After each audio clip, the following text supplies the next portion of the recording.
Welcome to Christ the Center, your weekly conversation of Reformed theology. My name is Camden Busey. I'm in Libertyville, Illinois, and we're now recording episode number 774. Happy to be back, and we're continuing with our series from our recent Theology Conference. And this will be the last of the 4 plenary addresses that we're delivering. And then we're going to be on to a good series of wonderful episodes that we have scheduled and ready to go. I'm getting ready even just a little bit later today to record a Van Til group. But before we get into that, got a couple things like for everyone to know, like for everyone to hear. Head on over to the website, reformedforum.org, and there you'll find information about all of our programs as well as our courses. We've got a lot coming up next week as I record. So right now it's Monday, October 24th. Next week, we'll have Lane Tipton back in the studio to record the 6th installment of our Fellowship in Reformed Apologetics, our whole series on Cornelius Van Til and his thought. And that's the 6th of 8, but we have, let's see here, 4 that are published already. I'm editing the 5th one as we speak. And then we're going to be recording the 6th and then the 7th and 8th in the first half of 2023. So if you're interested in that, head on over to reformedforum.org/academy. There you're going to find links to all the courses that we have available. Now, I know not everyone can easily watch the videos because it's a different kind of an ask, a different request that you go online, you schedule time, you watch a video. It's a different stage and part of your daily life. That is why we've also released all the podcasts, or I should say that's why we're in the process of releasing all the courses as individual podcasts. So I'm just going to walk you through this real quick because we're going to be sticking another one up here very soon. So head on over to the website. You can go to reformedforum.org/academy to see a list of all of our available courses. Not just stuff on Van Til, but we have Foundations of Covenant Theology, Intro to Covenant Theology, the Westminster Shorter Catechism, Union with Christ, Machen and the Presbyterian Controversy, Zephaniahs, Protology and Eschatology. There's all sorts of really wonderful stuff available for free around the world. It's all translated into Spanish and Chinese. But if you scroll to the bottom of our website, you'll see a little link that says More Feeds. That's maybe the easiest way to find these feeds all in one spot.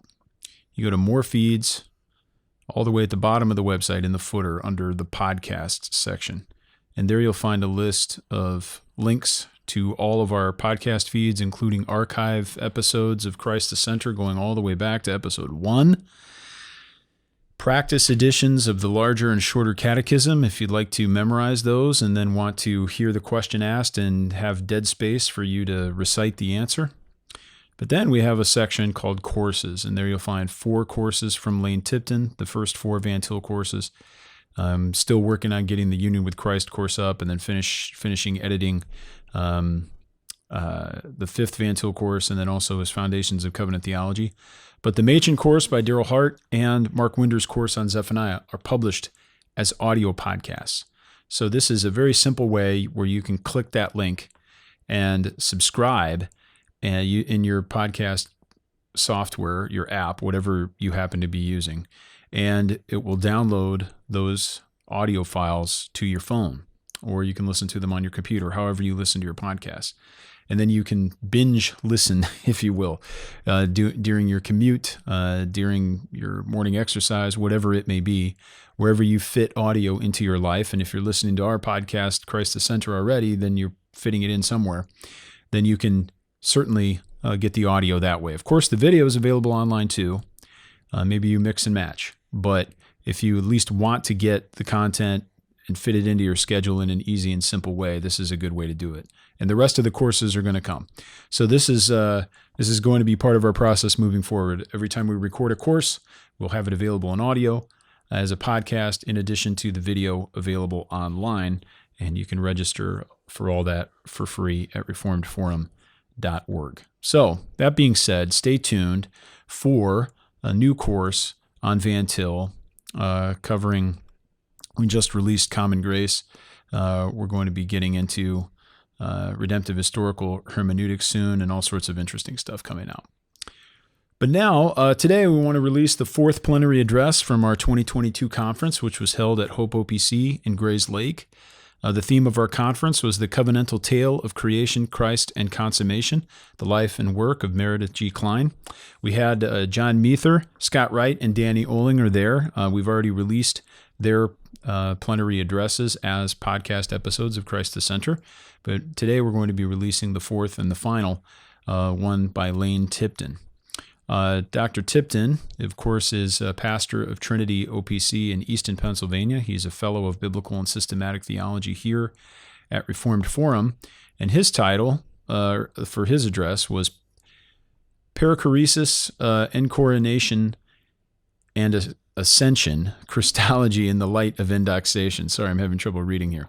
Perichoresis, Encoronation, and Ascension, Christology in the Light of Endoxation. This comes on the heels of his 2021 address, which you can also find online at reformedforum.org/rf21.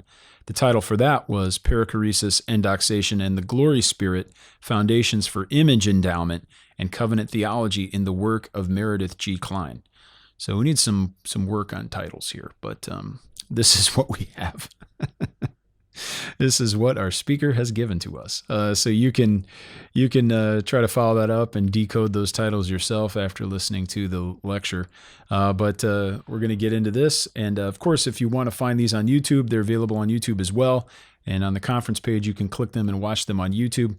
But we've embedded them here into the Christ the Center podcast feed to make sure that everyone is also able to get them in that way as well. Like I said, next week we'll be back with our regularly scheduled programming, a Van Til group, and then we have episodes coming up.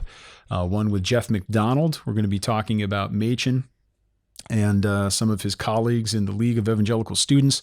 And we also have an episode scheduled with O. Palmer Robertson talking about Christ of the Consummation Volume 1. And a lot more stuff to come down the road. We're looking forward to that. So let's take it away and go to the fourth and final conference address from our Theology Conference held in October 2022. It's great to be here this afternoon. This afternoon I am offering a bona fide continuation of a lecture from last year that I'm certain you've forgotten. But it's entitled Perichoresis, Endoxation, and Ascension, Christology in the Light of Endoxation. Now, the reason I'm doing a follow-up to last year's lecture is at least twofold. First, I was asked to speak on Kline's covenant theology last year. And then obviously this year's conference is devoted to his theology, his life, and assessing his contributions. And I observed last year that Kline made numerous pioneering contributions to the history of Reformed theology, and I tried to focus on the integration of two doctrinal conceptions that he set forth. The first one was Endoxation. If you remember from last year, the Endoxation of the Spirit consists in this, that in the absolute beginning, when God created the invisible heaven temple, the Spirit instantly filled that temple with the glory of the Father and the Son and populated it with angels, making it a holy place of worship and a royal dwelling place for the glory of the triune God. And as such, it is the primal, everlasting, holy realm of worship, beatitude, and rest. Secondly, I explained how Kline, especially in God, Heaven, and Harmageddon, in his final book, said that the reason why Trinitarian persons dwell in the heaven temple, the reason why person dwells in a holy created realm, is that prior to and apart from creation, in Trinitarian perichoresis, persons dwell in persons in mutual delight and eternal beatitude. The Father dwells in the Son dwells in the Father, the Spirit dwells in the Father and the Son in infinite, eternal, unchangeable, personal communion and beatitude. And so Kline's contribution is that perichoresis is the internal ground for endoxation. And we spent time mapping that out. I won't review more due to time. But last year I indicated in my lecture that I would survey some material perhaps from Herman Ritterboss and suggested I might expand insights from Kline and extend them into Christology this year. Well, that was true. But instead of Herman Ritterboss, I've opted this year to discuss as a prolegomena the work of Herman Bavinck and his treatment of Colossians 1:15 through 16. So here's how the lecture this year will differ a little bit from last year's. If you are so inclined, feel free to have your Bibles open to Colossians 1:15 through 20, and I'll be making some comments on this text in light of the work first of Herman Bavinck, secondly of Meredith Kline, and then I'll try to enrich and extend some of Kline's insights from the Endoxation of the Spirit to the Encoronation of the Son in the heaven temple in the absolute beginning. And I'll define and try to clarify that as we go along. Well, the reason for choosing Bavinck as background here rests at least on this point. There is an organic continuity between the best insights of Orthodox Reformed dogmatic theologians, like Bavinck on the one side, and Orthodox Reformed biblical theologians like Voss and Kline. My lecture from one standpoint today is an attempt to integrate Christology and the history of heaven. Christology as a dogmatic locus, the history of heaven as a biblical theological locus. And Bavinck is particularly useful here because I want to probe some of his comments in the Reformed dogmatics on Colossians 1:15 through 16, and then develop those insights and enrich those insights in light of some of the pioneering work that Meredith Kline has done. And the net effect of this is to watch the flower of Reformed dogmatic theology begin to blossom as enriched by Reformed biblical theology in the tradition of Voss and Kline. So in the process of developing my presentation today, I'm going to strive for a fuller and richer integration of Reformed dogmatic theology and Reformed biblical theology in the tradition of Voss. We often speak about doing it. This will be an attempt to try to exemplify, practice it, set it forth before. Now, I want to make one very brief comment that will shed light on what Bavinck says about Colossians 1:15 through 20. I've published in other places some work on Colossians 1:15 through 20, and one of these days, if I live long enough, I'd like to write a pretty expansive volume just on this text, because I think it's so rich. But I want you to be aware of literary structure. This is something that Meredith Kline helped me appreciate, is that if you can find the literary structure, if there is one, what you're studying, it often unveils the deep meaning of a given text. Colossians 1:15 through 20 is actually poetically organized. There are two strophes or sections that arrange the material with a transition in between. The first section or strophe pertains to the eternal Son of God, his person and work prior to and apart from incarnation, verses 15 through 16. So if you're prone to mark in your Bible or write in the margin, you can say strophe 1, the pre-incarnate eternal Son of God. Then there's a transition from 17 to 18a. 17 restates what's in the first strophe. 18a moves you into the second one. And the second strophe, from 18b through 20, pertains to the person and work of Jesus Christ, crucified, raised, and ascended. It brings into view his work after the incarnation and as raised and ascended into heaven. The net effect of the structure, then, is that the first strophe discloses the identity of the eternal Son of God prior to his incarnation and with reference to the Father in an eternal relation of procession and to creation.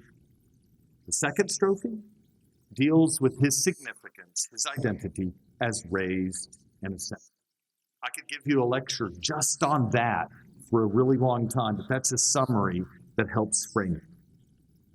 Bavinck now, in his Reformed Dogmatics, Volume 2, page 276, has what I consider to be some unusually insightful comments on Colossians 1:15 through 16.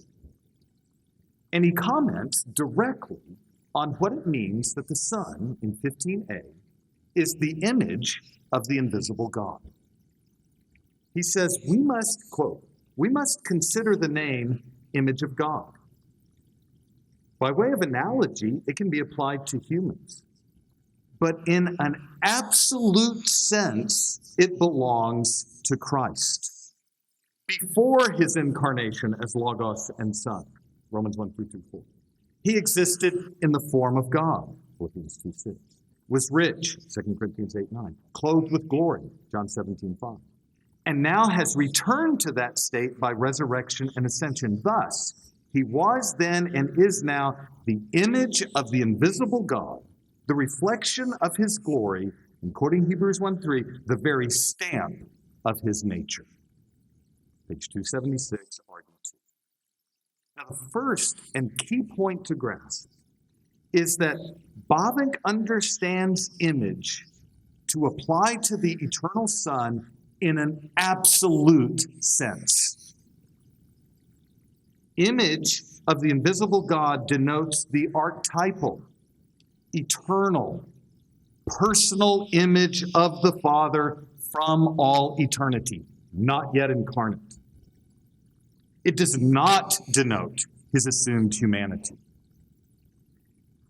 By analogy, Bavinck says, it can and is applied to the creature, Adam and Eve, Genesis 1:27, and then 2:7, and then 2:17 and following. Adam was created as the image of God in person-to-person fellowship with God that could be advanced by covenant. But here's Bavinck's point. Standing behind this creaturely image endowment is the uncreated, underived, eternal image of the Father, the Son of God, the image of the invisible God. So when understood in conjunction with Colossians 2:9, he is the Son who has the fullness of deity. When understood in conjunction with Hebrews 1:3, he is the radiance of God's glory and the exact impress of his essence. Bavinck says the term denotes, listen, an essential unity with the Father. This is a classic proof text for the deity of the Son. He is essentially one with the Father. Yet, image brings into view a personal distinction. While he is eternally equal with the Father, he is personally distinct as the image of the Father. Essential identity, homoousios, personal distinction, monogenes, brings into view the eternal person of the Son of God as the image of God. And Bavinck has a wonderfully long quote I'd like to read in its entirety, but I won't. From page 275, I'll give you just my quick summary. He says he is the Son of God in the metaphysical sense, by nature, from all eternity, elevated above angels and prophets, and sustains an absolutely unique relation to the Father. Brothers and sisters, this is the theology of the eternal generation of the Son, who is of the same substance as the Father, yet personally distinct from the Father before all eternity. Person, dwelling in person, in mutual beatitude and perfect delight. An utterly unique relation to the Father within the eternal processions. That's point one. Point two. He comments over the term in 15b, or the phrase, firstborn over all creation. And he says this, as such, as the image of the invisible God, as that, he is the firstborn of all creation, Colossians 1:15, in whom, better translated by whom all things were created, verse 16, Colossians 1:16. Firstborn is in comparison with every creature and must be understood as existing before every creature. The expression firstborn does not include Christ in the category of creatures, but excludes him from it. Being the firstborn and only begotten as Son and Logos, as the full image of God, he is from all eternity sustained in an utterly unique relation to the Father. Let me put it as simply as I know how. Bavinck says that firstborn brings into view the eternal Son's relation to creation. And verse 16 amplifies it instantly. As the firstborn over all creation, he is the one, quote, by whom all things were made. This denotes his personal, active agency as the creator of all things. It is an implicit affirmation of what Van Til, following Calvin, would call his autothean personhood, that he has his essence of himself because he is the creator. Verse 16 says, 16a, by him all things were made. 16d says, through him all things were made. Creation by emphasizes his own activity. Creation through emphasizes his relation to the Father. Taken together, given his essence as God, he creates all things actively. Given his eternal generation from the Father, all things are through him. And not only are all things through him, but in verse 16d, all things, listen, are for him. They exist to worship him. They exist to honor him. They exist to serve him. The eternal Son of God, the creator of all things, visible and invisible, earthly and heavenly, is the one for whose glory all things were made. And so you can see the parallel between this and John 1:1-3. That in a nutshell is Bavinck's penetrating dogmatic observation regarding Colossians 1:15-16. It's a very sensitive reading of a biblical text from a dogmatician. They don't typically deal with texts with this kind of specificity. Bavinck does, showing himself to be quite a unique and helpful dogmatician that I would rate second only to the likes of Voss. But now, let me try to enrich this traditional dogmatic insight that Bavinck has from Colossians 1:15-16. Using our Colossians text as our focusing lens, expanding it more, particularly in light of a comment that Meredith Kline makes about this text in God, Heaven, and Armageddon. I'm almost certain I didn't quote this last year. If I did, just enjoy the quote again because it's a good one. But I don't think I did. God, Heaven, and Armageddon, page 228 and 229. Yeah, I didn't. We only got up to page 17 last year. So we've jumped all the way to the back, kind of like an inclusio. Here's heaven on the back side of God, Heaven, and Armageddon. Kline says, now, speaking of the absolute beginning of Genesis 1:1, the creation of the invisible heavens and the visible earth, he says this, quote, what Genesis 1:1 affirms is that God created not just the spatial dimensions immediately accessible to man, but the heavens too.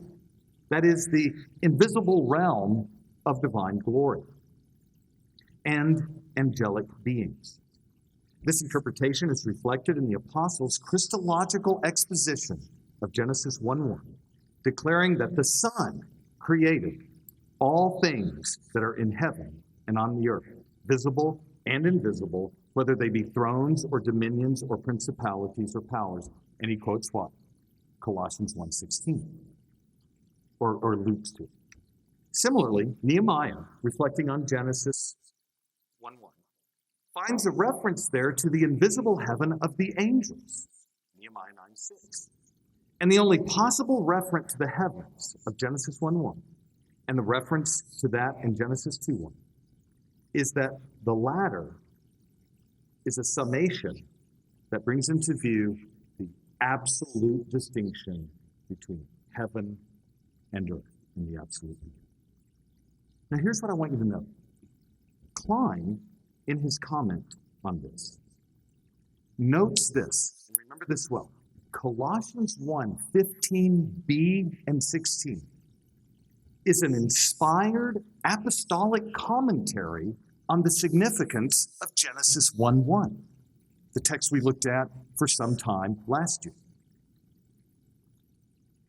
But what Kline brings out in this later portion of God, Heaven, and Armageddon is the way that the doctrine of the person of the Son comes into view. Earlier in God, Heaven, and Armageddon, pages 1 through 17, it's the Spirit's agency. Later, page 228 and 29, it's the agency of the Son that comes into view. In keeping with Kline's formulation and his use of the endoxation of the Spirit in the absolute beginning, I want to propose something of a parallel term to capture the relation of the Son to the heaven temple in the absolute beginning. Kline said that in the absolute beginning, the Holy Spirit was endoxated in heaven. He came personally and permanently to dwell in the heaven temple, bringing into it the glory of the Father and the Son and populating it with angels. The term I'd like to use to describe the Son's relation to that heaven temple in the absolute beginning is Encoronation. The Son of God was incoronate in the heaven temple, enthroned in the heaven temple in the absolute beginning, exalted above the angels, exalted above all things visible, as the one by whom all things were made, in heaven, on earth, and under the earth. This enthronement, this encoronation of the firstborn over all creation, coincides with the endoxation of the Spirit and requires us to see those two events as concurrent, simultaneous, instantaneous, given the creation of the glory temple of heaven in the absolute beginning. Just a word about firstborn over all creation in 15b. Greg Beale, a former colleague and friend of mine, in his insightful commentary in Colossians and Philemon, observes that firstborn over all creation, prototokos ektes katitios, firstborn over all creation, should be the preferred translation instead of firstborn of all creation. He says that the translation over captures the sense of the phrase in context, that the Son is not the firstborn of creatures, he is the firstborn exalted infinitely above all creatures. Psalm 89:11, David is the firstborn over the kings of the earth. And that language captures David's greater son and David's Lord. The use of firstborn here then refers to a categorical exaltation of the Son of God over all created things. And if you want a parallel to it, look down in verse 17. He himself is propanton, before all. Before all, 17, firstborn over all creation are mutually interpretive phrases. As the firstborn over all creation, he is the one by whom all things were made. And now note this, things visible and invisible, things earthly and things heavenly. In 16b, Paul presents a direct, expansive interpretation of Genesis 1:1. And he focuses on what Meredith Kline pointed out to us years and years ago. I'm starting to feel old. I believe it was 1995 when I first heard him say it. A chiastic presentation of the sum total of created reality in 16b. All things in heaven, A, earth, B, visible, B prime, invisible, A prime.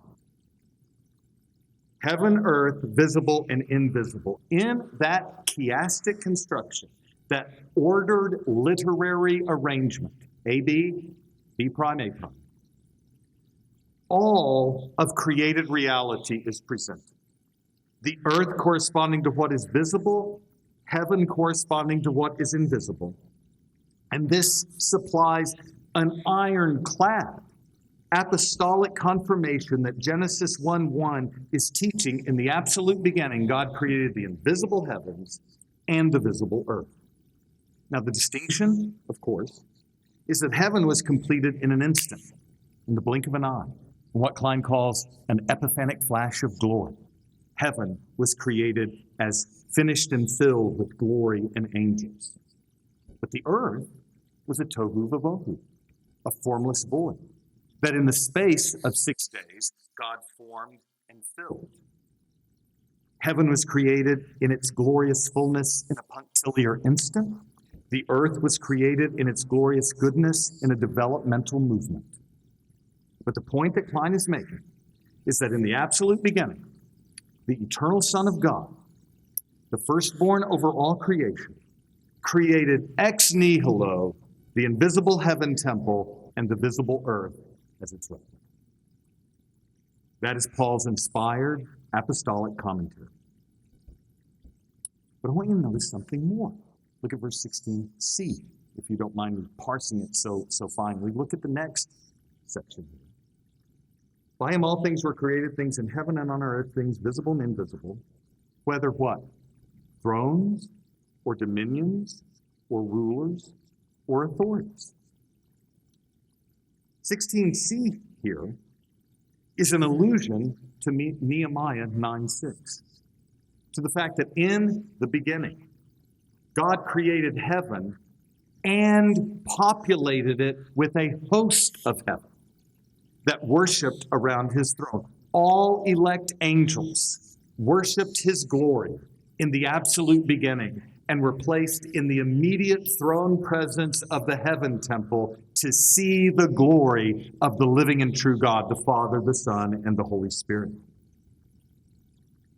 And Kline suggests, in that quote I gave you, that Genesis 16b is an inspired commentary on Genesis 1:1, and now 16c is an inspired allusion to Nehemiah 9:6 and the angels, the order of the angels that were created in the absolute beginning. That's what this text is about. And you see, Paul teaches numbers of places that Jesus, in his ascension, after the fall, after his death, after his resurrection, Jesus has ascended to sit at God's right hand, exalted above the angels and powers in heaven. Ephesians 1:21, he's been exalted far above all rule and authority and power and dominion. 1 Peter 3:22, Jesus Christ has gone into heaven and is at the right hand of God with angels, authorities, and powers having been subjected to him. Ephesians 6:12 is quite explicit. We don't wrestle against flesh and blood, but against the rulers, authorities, cosmic powers over this present darkness, against the spiritual forces of evil, where? In the heavenly places. Jesus Christ has ascended and is now seated at the right hand of God above them all. And Colossians 1:16 says, so it was in the absolute beginning. In the absolute beginning, when the Son of God was incoronate in heaven and seated at the right hand of God in glory, it was there that he was above all thrones and dominions and rulers and powers, the angelic host. Jeremiah 17:12 says that there was a glorious throne set on high from the beginning, and that place was the encoronation of the eternal Son of God, the firstborn over all creation. In the absolute beginning, the firstborn over all creation would say, heaven is my throne, the earth is my footstool. Isaiah 66:1. In the absolute beginning, elect angels would say of his person, your throne, O God, endures forever and ever, and justice is the scepter of your kingdom. In the absolute beginning, it could be said of him, the Lord is in his holy temple. The Lord's throne is in heaven. Psalm 11:4. In the absolute beginning, elect morning stars, quote, sang together, and all the sons of God shouted for joy as they beheld the glory of the incarnate Son of God in the endoxate radiance of the Holy Spirit. So how do we relate this heavenly incoronation of the Son to the heavenly endoxation of the Spirit? The endoxation of the Spirit without the incoronation of the Son is empty. The incoronation of the Son without the endoxation of the Spirit is blind. The endoxate Spirit fills the heaven temple with glory, and that glory is the incoronate presence of the Son of God, the firstborn over all creation. The personal presence of the Spirit sanctifies heaven as a temple dwelling. The personal presence of the Son regalizes heaven as a royal dwelling. There's a true Trinitarian logic to the temple, throne, dwelling of God. So when we think about the unique terminal acts of the Son of God and the Spirit of God, we can say the Spirit sanctifies the realm of heaven as a holy temple. The Son regalizes the realm of heaven as a royal chamber. This is a distinctively Trinitarian account of that holy, royal dwelling of God. The endoxation of the Spirit and the incoronation of the Son of God offer a distinctive Trinitarian rationale for the creation of heaven in the absolute beginning as a heavenly temple and throne dwelling of God. But look at 15a. 15a reminds us of the fully Trinitarian conception of incoronation. Since it is the eternal image of the invisible Father who is incoronate in heaven. Here's the hardest part of the lecture. Get through this, we'll say. I promise. 5 more minutes. Even if you haven't had coffee, you're going to be okay. But remember Bobbink's point. The Son is homoousios, of the same substance with the Father.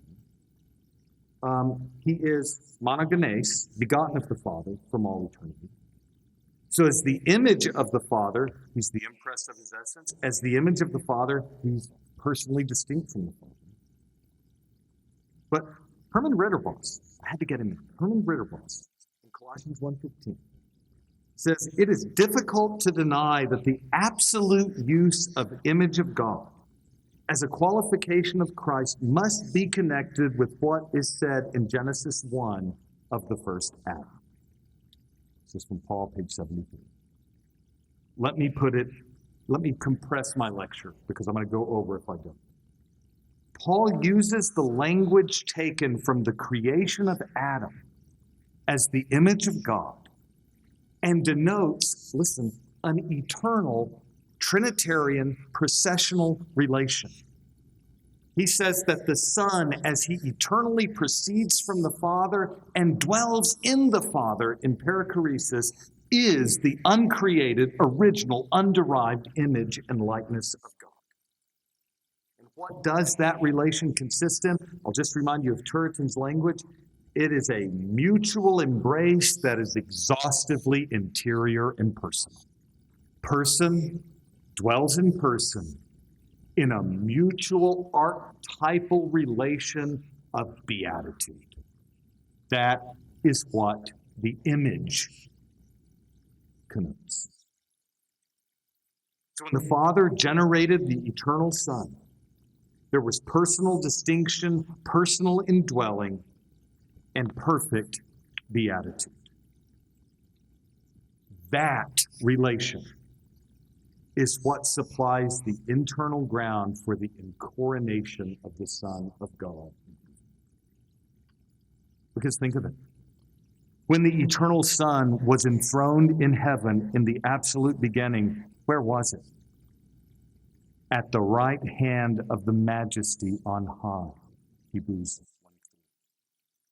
1:3. When the eternal Son was coronated in heaven in the absolute beginning, it was the right hand of the throne of the majesty in heaven. Hebrews 8:1. When the eternal Son of God regalized heaven as its incarnate king, he sat, quote, at the right hand of God, the Father. Colossians 3:1. The right hand of God, the right hand of the majesty on high, is the right hand of the Father in biblical idiom. So the creational replication of the Son's eternal generation as the image of the Father is his incoronation at the right hand of the Father in the heaven temple. When the angels beheld the glory of God in the absolute beginning, the Endoxate Spirit irradiated heaven with glory, so that the elect angels might see the glory of the Son seated at the right hand of the Father and cry out in endless worship and praise and adoration. That is the primal and permanent place of worship and doxology.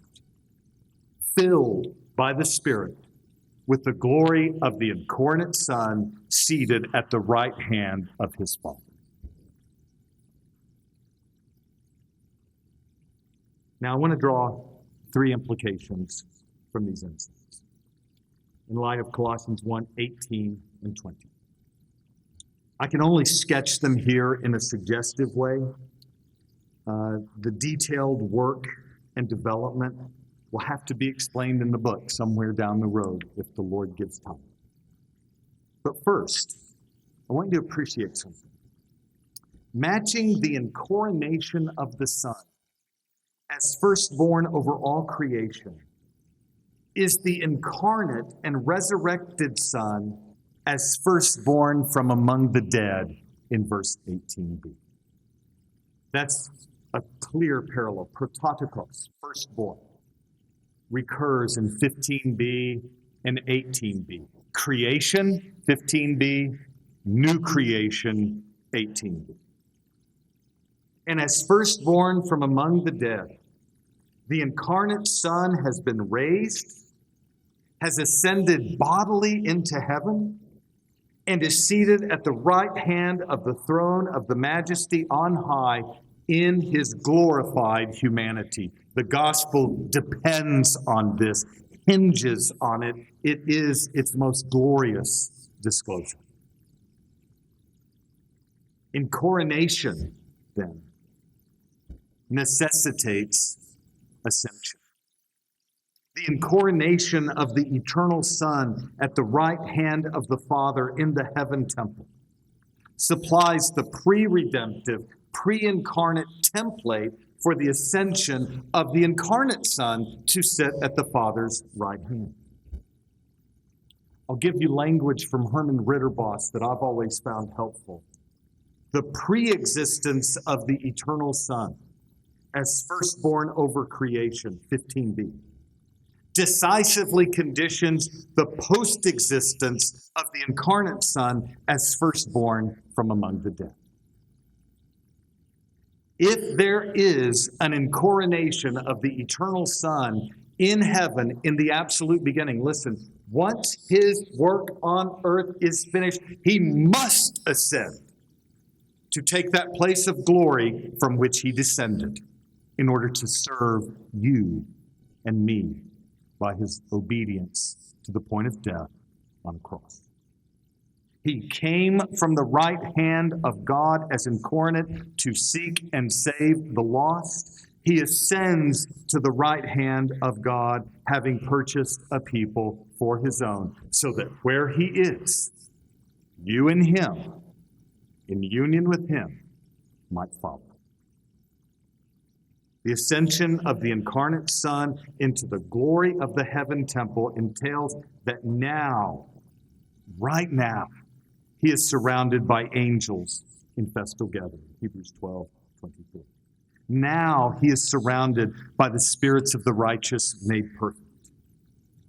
And his wilderness church on earth gathers before Mount Zion in the wilderness to worship, adore, serve, and witness to his glory until he returns on the clouds in power, visibly, to gather his people to himself and consign his enemies to eternal judgment. The ascension of the incarnate Son reveals in a redemptive historical way his everlasting significance as incarnate over all creation. Second, verse 19. Incredibly difficult to translate if you're into that sort of thing. Speaks of the Son as the one, and this is an ESV translation, as the one in whom the fullness of God was pleased to dwell. That text tends to drive commentators around the bend. You can find about as many interpretations of it as there are commentaries on the book of Colossians. So let me make a modest proposal. What is that fullness in the glorified Christ? What is it? The fullness in the context of Colossians 1:15 can be nothing other than the fullness of the incarnate Son in the absolute beginning, and the fullness of the ascended Son in the new beginning, 18b. When Jesus rose from the dead, it was a new beginning. He is the beginning. As the beginning, he is the firstborn from among the dead. He is the first fruits of the one great resurrection harvest. He is the forerunner who has entered into the holy place behind the curtain, and in him, the incarnate and now ascended one, dwells all of the fullness of God. But Greg Beale, as I mentioned earlier in his commentary on Colossians, notes that Paul likely, in 1:19, sees a parallel between the dwelling of the fullness of God in the Son, and now we can say what? Incarnate and ascension fullness, dwelling in it. An allusion to Psalm 68, 16 through 17. God was well pleased to dwell on Zion. The Lord will dwell there forever in his holy place. The point of the parallel is not too hard to find. All of the fullness of Encoronation dwells in the crucified and ascended Savior. The fullness that filled the heaven temple in the absolute beginning is in his person. And that fullness is now expressed in the incarnate and ascended one. Who has what? Who has ascended to the place from where he descended, now clothed with the glory of a new creation, opening the gates of paradise to the church, making that place a place of light and truth and glory for the church. In him, as raised and ascended, you find the glory of the Father and the fullness of the Spirit. And Paul amplifies this fullness in Colossians 3:20. Well, it could be Colossians 3:20, but it's not. It's Ephesians 3:17 through 20. And I want to read that text and then comment on it. I'll read 17 and skip down to 20. The Spirit strengthens you in your inner being so that Christ might dwell in your hearts. And in this way, you are filled with the fullness of God. As Paul amplifies on pleroma, fullness, from Colossians 1:19 in Ephesians 3:20, he makes clear that in the Spirit, please hear this, in the Spirit poured out on the day of Pentecost, Christ comes to dwell in your heart. The Spirit mediates the personal presence of Christ, who dwells in heaven as first incarnate and now ascended, seated at God's right hand, so that when Christ comes to dwell in you, listen, the glory of the heaven temple descends and envelops and fills you with the radiant splendor of the person and work of Jesus Christ in the glory of the Spirit. The Spirit mediates to the church on earth the presence of the incarnate and ascended Christ in heaven, the one in whom all the fullness dwells. The Father's fullness dwells in him, incarnate fullness dwells in him, ascension fullness dwells in him, and he now, by the Spirit, dwells in you, and you dwell in him. This lays the groundwork for what Kline calls a heavenizing process. You, brothers and sisters, are being heavenized. You are being enveloped, filled, transformed, and conformed to the glory of heaven, where Christ is and where the Endoxate Spirit dwells forever. The pouring out of the Spirit on the day of Pentecost, Acts 2:33, is the beginning of the church's heavenization. The Endoxate Spirit of the incarnate and ascended Son has descended to dwell in the church, who, according to Paul in Ephesians 2:22 and 1 Corinthians 6:19, is a temple of the Spirit's dwelling. And the Spirit mediates Christ to dwell in your heart. This is the beginning in this age of the conforming of you on earth to the things in heaven where Christ is. The process of filling the church, raising the church, bringing the church where Christ is, as he promised in John 14:2, where I am, you may be also. It has begun with the outpouring of the Spirit of the ascended Christ. Encoronation and Endoxation is now present in your midst through the ascended Christ and his Spirit working through his gospel. Third, and next to last, I have a fourth. I have a secret fourth. I'm saving it, but I already just spoiled it. But third, this heavenizing movement has a cosmic dimension, which verse 20 is. The work of creation in verse 16 introduces a distinction between the heavenly and the earthly. The work of consummation in verse 20 reconciles and unites the earthly and the heavenly. Kline in God, Heaven, and Harmageddon coined a term for the final consummating movement that he called heavenization or heavenizing. I like all of these terms. We can spend the rest of our lives explaining it to each other. It's useful. He calls it heavenizing. Listen to what he says. I'm going to read this to you from what I consider to be his most penetrating and insightful work, among many others, God, Heaven, and Harmageddon, page 20. Here's what he says. He speaks of the consummation relative to our perception of it. So if the Lord tarries, if Jesus comes right now, he's going to describe what would happen. If our bodies are placed in the grave, you're going to be raised, and here's what you will see. He says this, the glorified, quote, would be able to apprehend the wondrous realities of the glory dimension, the heaven temple, the realm of Endoxation and Encoronation, previously beyond human ken. As a result of this ultimate unveiling, heaven would no longer be invisible space. The distinction between an invisible upper register of the cosmos and a lower visible register would cease.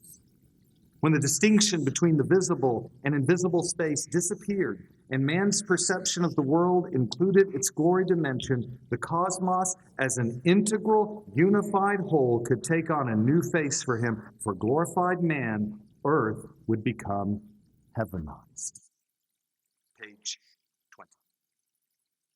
In this heavenizing movement of consummation, Kline argues that man and earth would become heavenized as the creational distinction between the two registers finds a consummate union as all that is good and righteous on the earth is reconciled to all things in heaven through the blood of the cross and through the ascension of Jesus Christ.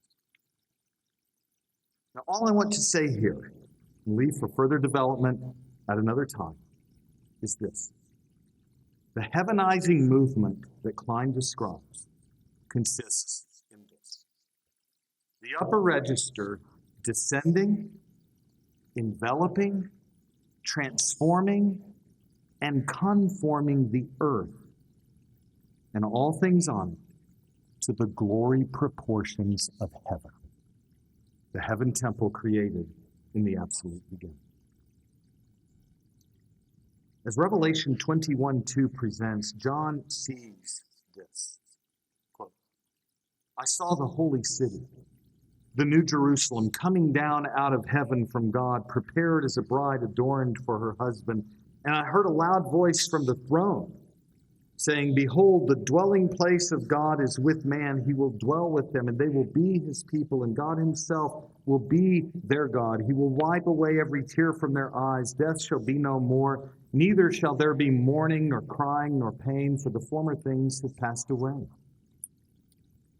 As the heavenly Jerusalem descends, it envelops the earth. As it envelops, it transforms and conforms the good and the righteous to the glory of that heavenly Jerusalem. And so when John is given the eyes to see, in verse 10 and 11, he was carried away, Revelation 21:10, in the Spirit to a great high mountain, Armageddon, Mount Zion. And he showed me the holy city, Jerusalem, coming down out of heaven from God, having the glory of God, its radiance like a most rare jewel, like a jasper, clear as crystal.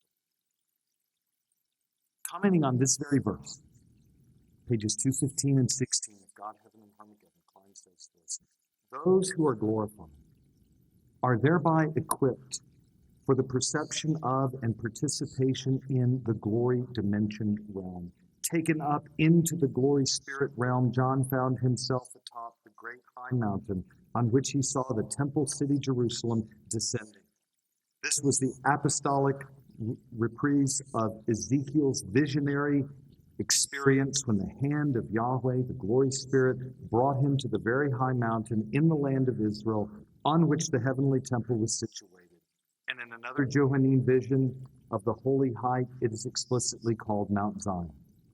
The great high mountain in the climactic vision of the new heavens and new earth is clearly Armageddon, the mount of God's enthronement. The mountain of Encoronation and Endoxation is the mountain of worship and rest at the end of this age. Kline presents this, that at the end of the age, when heavenization occurs, the good and the righteous on earth are conformed to the descending and enveloping glory realm of heaven in an act of resurrection, transformation, and conformity to heaven. This avoids the Lutheran doctrine of creation being annihilated, since the very good earth and the righteous on it are enveloped, transformed, and conformed to the glory of heaven. This avoids the error of traditional forms of neo-Calvinism that just sees the earth as being repristinated. Instead, the earth and the righteous on it, in a supernatural work of the Spirit of Christ, are reproportioned to the glory dimension of heaven, just as Jesus' humanity has been reproportioned to heaven in his ascension. As goes Christ, so goes his people in a heavenizing event. Why then must Christ ascend to heaven? Why must he confer his fullness on the church by his Spirit? Why must the earthly be heavenized in a descending, enveloping, transforming, and conforming event of consummation? because the earth was never intended to be the final climactic place where the glory of God was set on display for worship. It must be conformed to the heaven temple. The lower serves the upper in terms of this. Now, the true final observation. Something of a postscript about the constructive value of this doctrine I've termed Encoronation. The Encoronation of the Son in heaven has a history that was set on display in the creation week. In the absolute beginning of Genesis 1:1, the eternal Son is instantly enthroned in the heaven temple and exalted above the angels that he filled it with. The heaven temple is created, filled with glory, populated with angels in an instant. Kline calls it, I alluded earlier, an epiphanic flash. Makes for a Reformed t-shirt one day possible. The forming and the filling of heaven was instantaneous. But when created in the absolute beginning, the earth was what? Tohu vavohu, formless and void. In the space of 6 days, the earth was formed, days 1 through 3, and filled, days 4 through 6. The forming and filling of the earth is a 6-day process. It is not instantaneous as in the case of heaven.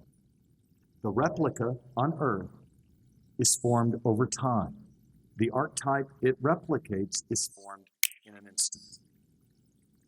But then on the 7th day, the eternal Son, who is from the absolute beginning enthroned above the angels in the heaven temple, entered into royal Sabbath rest. Genesis 2:3. There is therefore a history of Encoronation, a history of heaven. That history moves from an absolute alpha point of enthronement in the heaven temple, Genesis 1:1, progresses through 6 days of very good work, Genesis 1:2 through 31, and culminates in heavenly Sabbath rest. It is the history of Encoronation. The movement is then replicated on earth. It is the history of heaven, this movement from creation to Sabbath rest in heaven, that supplies the archetype for Adam's imaging of God on earth in Eden. Just as the absolute image of God, an incarnate king, worked for 6 days and entered into Sabbath rest, so likewise the created image of God and vicegerent Adam would, if he remained upright in covenant with God, work for a time in Eden and then enter into rest. The original design for the history of earth would be a recapitulation of the history of heaven. Adam, the created image of God and ruler of God on earth, was to work without sin under the covenant of works, pass his probation, and enter into Sabbath rest, so that the end of the probation process would be the heavenizing of the very good earth and the righteous who were upon it, pending the fruition of the Great Commission.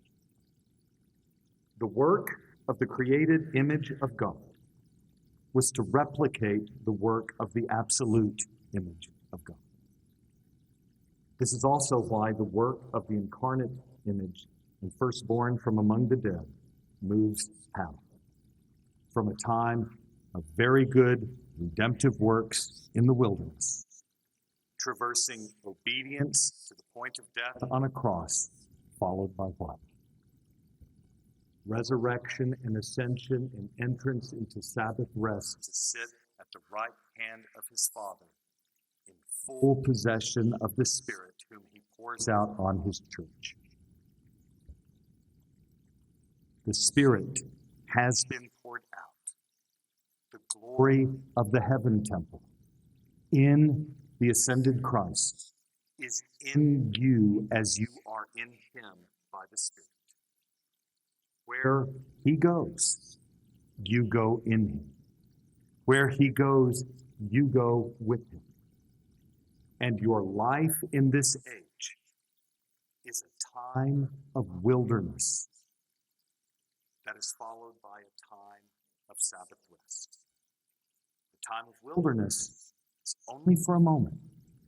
The time of rest, of beatitude, of glory and joy in a world without end is before you.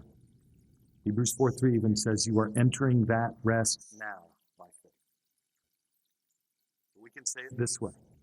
Encoronation teaches us this. As it is in heaven, so shall it be on earth for all who are joined to the incarnate,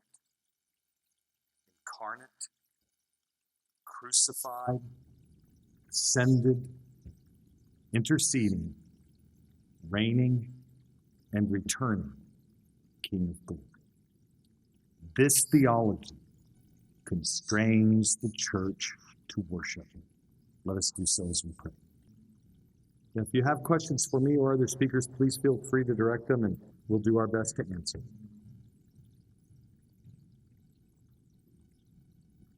And if it's for someone else, I'll just kind of like do this.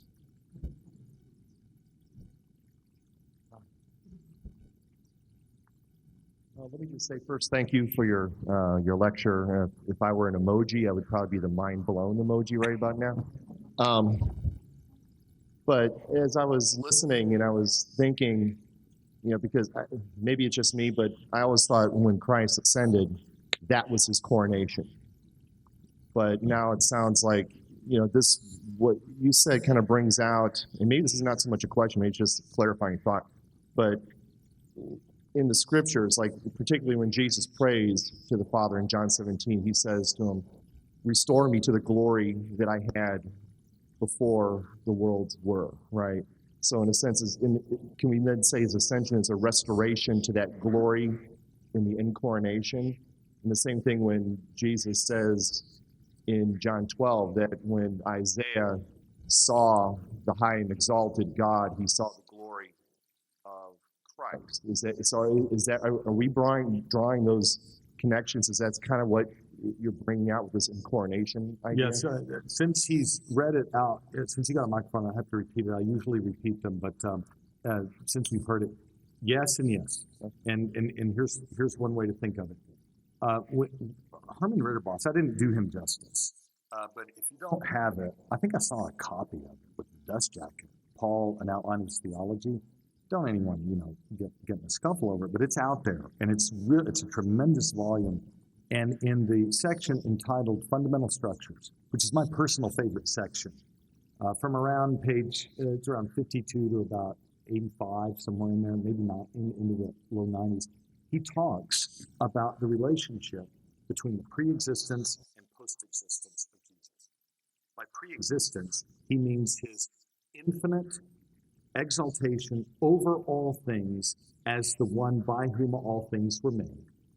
And by post-existence, he means the Son as ascended. And his argument, and I think this Encoronation thing that I've tried to develop may help illumine this argument a little bit more. I hope it does. His argument is that the Ascension is a redemptive historical expression of the eternal Encoronation of the Son. And so what in John 17:5, the text you were referring to, give me the glory I had with you before the foundation of the world. What he's praying is, Father, as I have finished the work you have given me to do and am going to enter into that glory in my glorified humanity, to sit at your right hand. What is that but the glory I had by nature in the absolute beginning, as the one by whom all things were created? So, and I think when the John 12 text that you make reference to, seeing the glory of the Son, this will keep you from Bardianism and a whole bunch of other errors. The Incarnation happened just over 2,000 years ago. It did not happen in primordial time. It didn't happen in God's third time for us. It didn't happen in Geschichte. It didn't happen in the supertemporal dimension that's eternally inaccessible from history. It's not a primordial event that coincides with the eternal generation of the Son. That's bought. So this idea that Jesus' humanity is somehow present and the prophets are seeing it is false. What did they see? They didn't see, here's the distinction, they didn't see incarnate glory. They saw incoronate glory. And they saw that in a kind of Christophonic revelation where the Lord wraps himself with light as with a garment. And I should have done this, but I didn't have time in my lecture, but in Isaiah 6, when the seraphim are encircling the Lord, they're encircling the incoronate Son in the radiant Endoxation of the Spirit. And then Revelation 4, when John sees the door open, what are the living creatures doing right now? But recapitulating the worship of the incoronate Son in the worship of the ascended Son. Because it's the same Son viewed in terms of these two distinct categories of revelation: incoronation and incarnation-exaltation.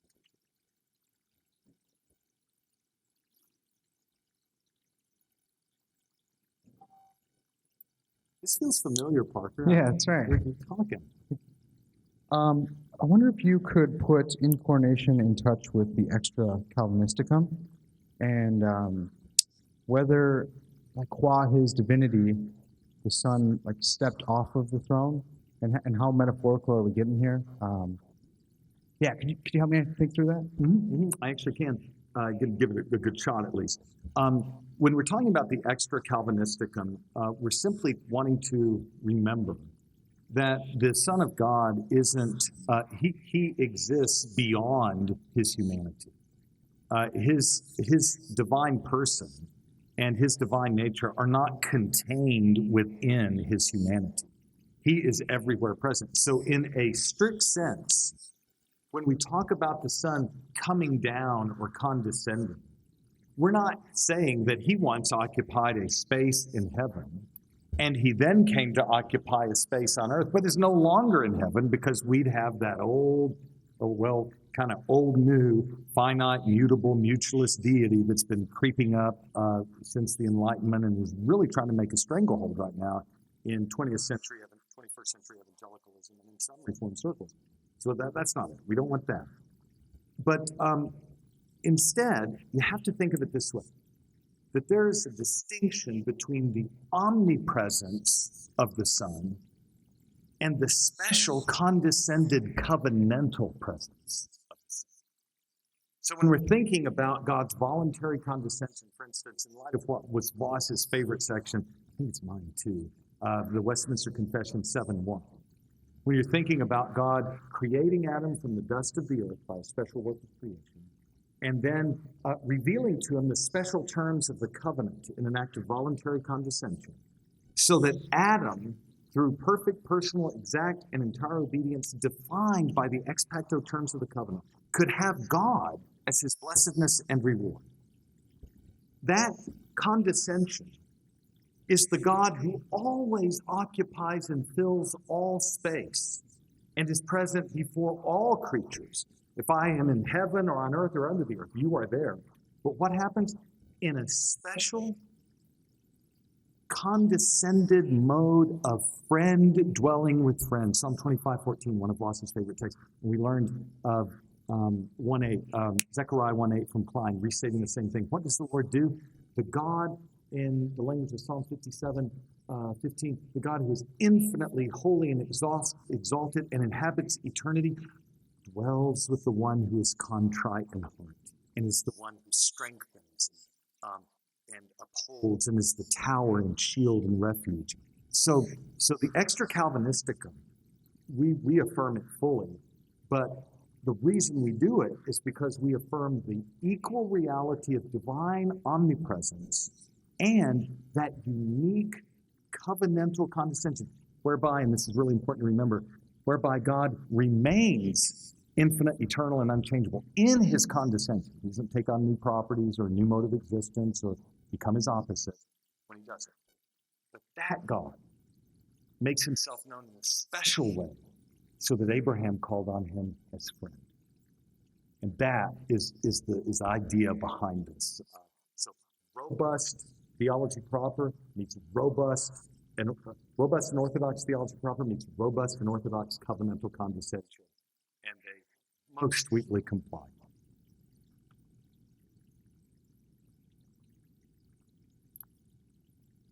Other questions for others as well?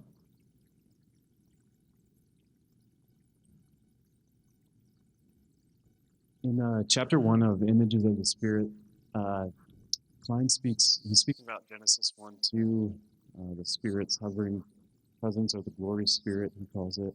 And he also references Hebrews 1 through 4, and Christ's presence in creation. And there he uses some interesting language where he speaks about the Son proceeding forth from the Spirit. And I'm wondering if that's maybe just kind of an odd way to say the Spirit is mediating the presence of the Son in creation, or I'm wondering how you would understand that. I'm not. Is it possible you're thinking about chapter 1 of God, Heaven, and Armageddon, where he recasts the processional relations? I haven't read that, so. Okay, well, maybe he also does that in Images, and I'm just not remembering. But in the concept's what we're after. I will say this. I think what Kline does in that text is unfortunate. The reason why he looks at the way that the Spirit hovers down over Mary, and what is conceived in her is the Son. And he then sees that as possibly something we need to say in addition to the Orthodox Trinitarian processions, where the Son is generated by the Father and the Spirit is spirated by the Father and the Son, and that's it. So what I think Kline is doing there is trying to talk to us about an abnormal or redemptive work of the Spirit.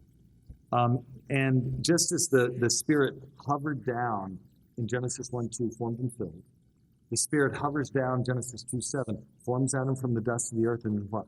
Breathes into him the breath of life, who becomes a living being. That's the Spirit's role, is basically that of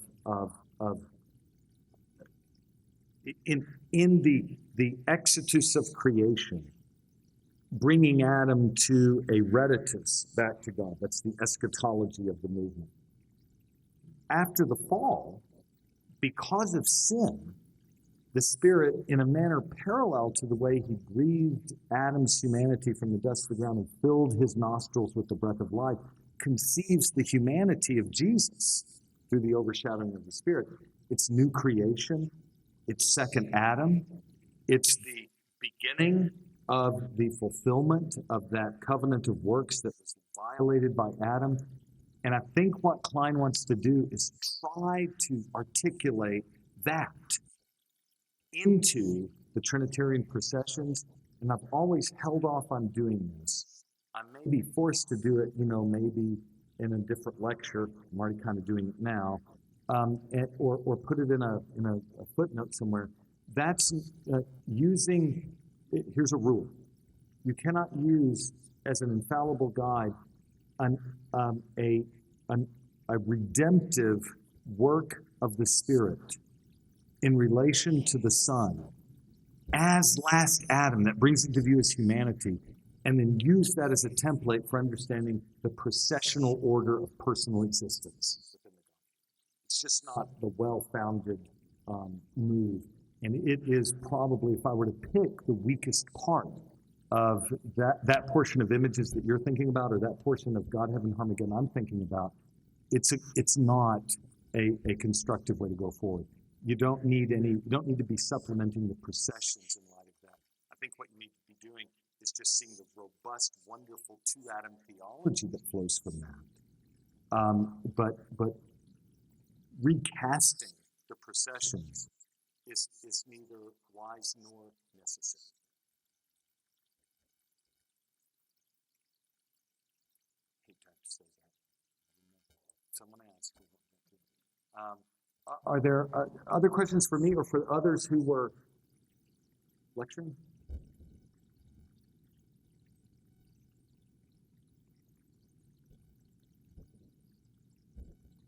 Reverend Dr. Cassidy, I believe.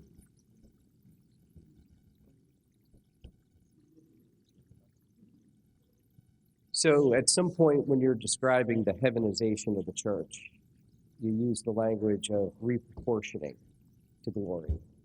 And I was, that was a moment, right? So, because we oftentimes criticize the Roman Catholic notion of reproportioning. I thought you might catch that.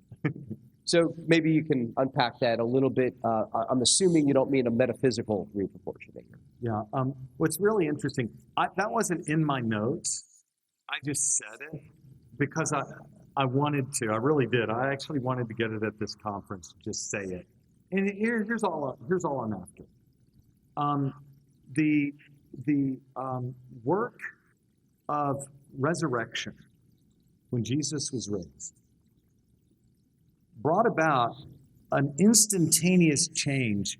Oh, goodness, this goes back. Remember 1 Corinthians 15:45 from way back? Doug was sitting in the same place when I gave this lecture, way back, like 6-7 years ago. The natural body is what? A soma psychicum. The resurrection body is what? A soma pneumaticum. Meaning that natural body, very good and without sin, was not yet the highest body. The body of creation was not yet the body of consummation. To put it in two different ways, the body in the estate of innocency, Westminster Confession 9:2, is not the body in the estate of glory, Westminster Confession 9:5. Wherein consists the difference? Well, the body that is raised, I'm just going to cut to the chase here. In 1 Corinthians 15:47, Jesus as raised is what? The man ex uranos, the man of heaven. Adam is the man of what? Epites geis, the man of the dust of the earth. What happened when Jesus was raised? And then when Jesus, 40 days later, was translated into heaven, that body that was transformed on earth was now, by virtue of resurrection, made perfectly suited to eternal life in heaven, in the presence of God by the power of the Spirit, in a manner similar to Moses on Mount Zion in Exodus 34:28-29, where for 40 days and 40 nights he neither ate nor drank, but was what? He was transfigured by the radiance of the glory of the Spirit. He wasn't emaciated. He was. Kline calls it a prophetic token of the resurrection, right there on the mountain, right? So in Jesus' glorified humanity, he is now the man of heaven. And so here's what I'm after, Reverend Dr. Cassidy. Here's what I'm after. That what happened in that translational event is that the body or humanity of Jesus, body and soul and humanity of Jesus, by the Spirit's work, was resurrected unto a new mode of existence, not elevated above its essence to participate in the essence of God, not reproportioned in that way, but was now made amenable and acclimated to life in heaven. And what? Translated there, conformed to the glory proportion of heaven. And so that event whereby the earthly is conformed to the heavenly can be called something like eschatological reproportion, proportioning the earthly to the heavenly, which is not elevating it above its essence to participate in the essence of God. That's the Roman Catholic, deep Roman Catholic era, the traditional sort. But instead, it's what? Here's a different way to put it. Thomas would appreciate the way I'm about to put this. It is actualizing all of the passive potency of the image of God to its full conformity to the glory proportion of heaven that is distinct from earth, but will not be separated from earth in that final heavenizing. So I threw that out as a term that we might want to try to keep using as we try further and further to conceptualize Voss and Kline, Ritterboss and others on the eschatology of the image at the consummation of the age.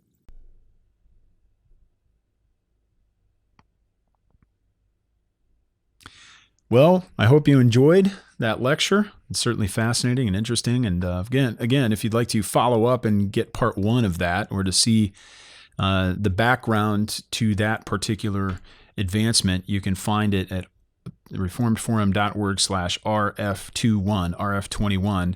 That was our conference from last year, which we held in Pflugerville, Texas. Lane gave an address there, also dealing with Meredith Kline and his theology of endoxation. All the addresses are available on YouTube. We have a playlist that you can link to, and you can click on each one by clicking the conference address title on our conference page, reformedforum.org/conference. And of course, stay tuned for future episodes coming up. Like I mentioned just a moment ago before I put in the address, we've got episodes on Van Til Group coming up, and with Jeff McDonald, and with O. Palmer Robertson. And of course, we're going to be continuing with Voss Group and doing all the things that we typically do here at Reformed Forum. If you'd like to get a hold of us, or you have any suggestions or comments, you can do so by emailing us at mail@reformedforum.org. You can also tweet us at Reformed Forum. And please subscribe to our email newsletter. We're going to be picking that up with a more regular pace in the near future with some additional help we're bringing on board. But in addition to that, we're also looking to host some online events and other meetups just to continue to encourage and strengthen and cultivate our community. So if you have some thoughts for that and things you'd like for us to address or things you'd like for us to do, please send in your notes. We'd love to hear from you, and we'd love to get back to you. With all that being said, I do want to thank everybody for listening, and we hope you join us again next time on Christ the Center.